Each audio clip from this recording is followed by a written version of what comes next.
Minerva blue pox ప్రముఖ restaurant కొంతమంది యువకులు మాకు తెలిసిన వారు ఇక్కడ ప్రారంభ సందర్భంగా నేను మా సోదరుడు నా స్థానిక ఎమ్మెల్యే అనిల్ కుమార్ రెడ్డి గారు, అలాగే బీర్ల ఐలయ్య గారు, ఆలేరు ఎమ్మెల్యే గారు, మా డిసిసి ప్రెసిడెంట్ గారు, ఇంకా ముఖ్య నాయకులందరూ సమక్షంలో దీన్ని ప్రారంభించుకోవడం రూపేష్ రెడ్డి మరియు షైనీ రెడ్డి, మణికాంత్ రెడ్డి గారు, బాబీ వీళ్ళందరూ కలిసి యువకులు మినర్వా బ్లూ బాక్స్ అని తెలియని వారు ఉండరు. తెలంగాణ కాదు, మనం ఆంధ్రప్రదేశ్ లో అలాంటి బ్రాండ్ రెస్టారెంట్ తీసుకొచ్చి ఇక్కడ పెడుతున్నందుకు వారిని అభినందిస్తూ, తప్పకుండా ఇక్కడ పోయే యాదగిరిగుట్ట, ఇటీవలనే వెలిసిన వెంకటేశ్వర స్వామి, మానపల్లి కానివ్వండి, జనగాం, వరంగల్, హైదరాబాద్ తర్వాత పెద్ద నగరం వరంగల్ కంపల్సరీ సక్సెస్ అవుతుంది. బట్ క్వాలిటీ మెయింటైన్ చేయాలి ఆరోగ్యమైన వాతావరణంలో. ఎందుకంటే హోటల్ ఫుడ్ కానీ బయట ఫుడ్ కానీ ఇవాళ కూడా కొంచెం భయపడుతుంది. ఆర్గానిక్ ఫుడ్ కల్చర్ తీసుకొచ్చి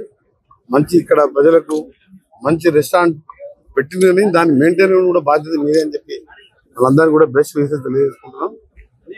అది అయిపోయింది దాన్ని ఒట్టిగా చెప్పి ఈరోజు మేము చెప్పిన మాటలు ఇచ్చిన హామీలే కాకుండా ఇవ్వని హామీలు కూడా మా గౌరవ ముఖ్యమంత్రి గారి నేతృత్వంలో మేము మినిస్టర్గా, మేము ఎమ్మెల్యేలు, ఎంపీలు, ఎమ్మెల్సీలను కలిసి మీ అందరికీ తెలుసు రాష్ట్ర ఆర్థిక పరిస్థితి. మేము వచ్చినప్పుడు 15వ తారీఖు ప్రభుత్వ జీతాలు ఇచ్చే మార్గం, కానీ ఇలా 1వ తారీఖు జీతాలు ఇచ్చుకుంటూ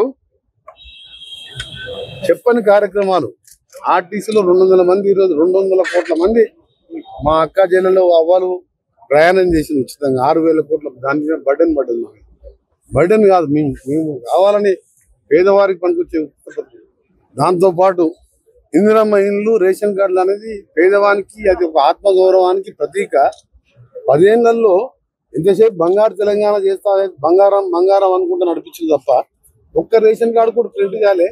ఇలా మా ముఖ్యమంత్రి గారు మన తిరుమలగిరిలో రేషన్ కార్డులు ఇవ్వడం, అంతకుముందు ఉత్తమ్ కుమార్ రెడ్డి కాన్ఫరెన్స్ లో సన్న బియ్యం పంపిణీ కార్డులో వాళ్ళ పేర్లు ఎక్కించడం. మొన్న దాన్ని రాష్ట్ర వ్యాప్తంగా 5 లక్షల కొత్త కార్డులు 17 లక్షల మందికి ఉపయోగించేవారు.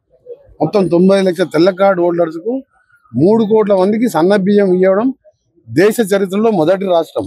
40 కిలోల 40 రూపాయలకు సంబంధించి ఇందిరమ్మ ఇండ్లు ఇవ్వాలి. 10 ఏళ్ళకి ఇల్లు కట్టారు, 12 ఏళ్ళు ఇప్పుడు స్టార్ట్ చేస్తే ఊళ్ళల్లో నిజమైన తెలంగాణ ఇది వచ్చింది.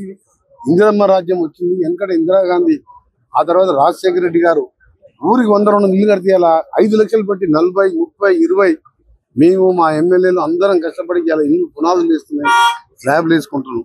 అందుకే ప్రజలందరికీ చెప్తున్నాం, ఇంకా 40 మాసాల సమయం ఉంది. మీ ఆశీర్వాదంతో మళ్ళీ 60 మాసాలు కూడా మేమే ఉంటాం. మీకు ఒక్కటే కోరుతున్నాం, అప్పుల పాలు చేస్తే వడ్డీలో 6,000 కడుతున్నాం. అయినా సరే మీ ఏ సంక్షేమ పథకం ఆపకుండా చేస్తున్నాం. స్థానిక సంస్థ ఎన్నికలు వచ్చే నెల వచ్చినా ఎప్పుడు వచ్చినా 100% గెలిపియాలని. ఎందుకంటే 10 ఏళ్ళ వాళ్ళ పాలన చూసిన ఒక రేషన్ కార్డులో ఒక ఇల్లు కట్టలే. అవసరం ఆ పార్టీ మనకి?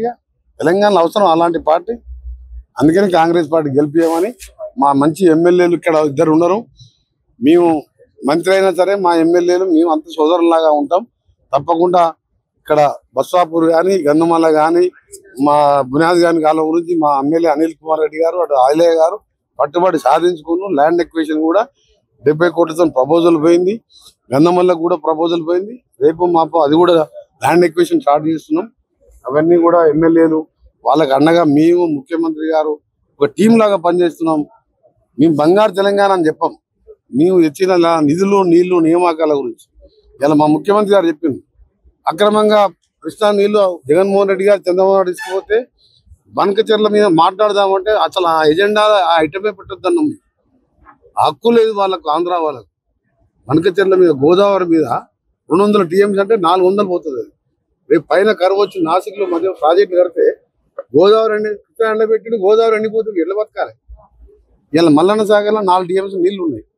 కాళేశ్వరం కట్టిండ్రు, మేడిగడ్డ కాదు మిగిలిన 2 కూడా ఎప్పుడు కూలిపోయింది మేము చెప్పలేమని ఎన్డీఎస్ఏ క్యాబినెట్ మినిస్టర్ మాకు రిపోర్ట్ ఇచ్చింది. ఆ 3 కొట్టుకుపోతే అప్పుడు దేశంలో ఇంత అన్నారు, ఇప్పుడు ప్రపంచంలో ఇంత అవుతుంది. అందుకనే దాని మీద మా ముఖ్యమంత్రి గారు, ఇరిగేషన్ మినిస్టర్ గారు ఈరోజు ఢిల్లీలో చర్చలు జరుపుతున్నాం. బనకచెర్ల ఒప్పుకునే ప్రసక్తే లేదు. తెలుగులో న్యూస్ కి ఫాస్టెస్ట్ యాప్ ఇప్పుడు టోటల్లీ న్యూ అవతార్లో జస్ట్ 5 సెకండ్స్ లో కంప్లీట్ న్యూస్. సోషల్ మీడియాలో ట్రెండ్స్ కి one stop solution. Live TV app voice search option తో ఇప్పుడే డౌన్లోడ్ చేయండి లేదా అప్డేట్ అయిపోండి. యాప్ లింక్ డిస్క్రిప్షన్ లో ఉంది.